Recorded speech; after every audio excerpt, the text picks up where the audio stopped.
21 तारखेपासून 21 जुलै ते 26 जुलैच्या दरम्यान परत एक चांगला पाऊस येणार आहे, म्हणून हे अंदाज लक्षात घ्यायचा। मागच्या अंदाजामध्ये सांगितलं होतं की राज्यामध्ये म्हणजे 16 तारखेला एक कमी दाबाचा पट्टा तयार होणार आहे आणि त्याच्यानंतर 19 तारखेच्या नंतर एक होणार आहे आणि हे दोन देखील कमी दाबाचे पट्टे झाल्याच्या नंतर ते महाराष्ट्रामधून जाणार आहे।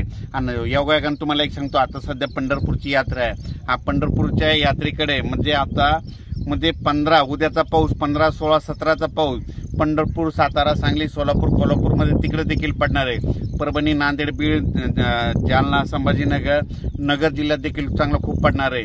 त्याच्यानंतर बीडमध्ये, लातूरमध्ये, तसेच सातारा, सांगली, सोलापूर सगळीकडे।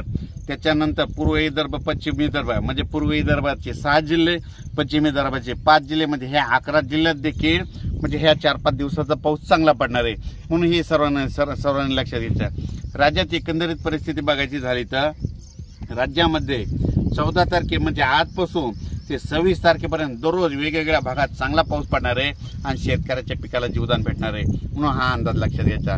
अचानक वातावरणात बदल झाला तर लगेच एक मेसेज दिला जाईल। पण या पावसामध्ये म्हणजे आज 14 जुलै ते 26 जुलैच्या पावसामध्ये जे छोटे छोटे तळे असतील ते भरून जातील, पण मोठे मोठे असे जे धरण असं त्याच्यात 2-3% मात्र पाण्याची आवक येणार आहे, म्हणून हा अंदाज लक्षात घ्यायचा।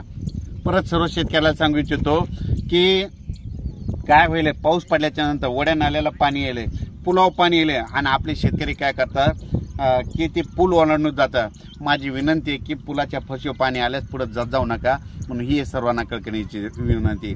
अचानक वातावरणात बदल झाला लगेच एक मेसेज दिला जाईल। धन्यवाद।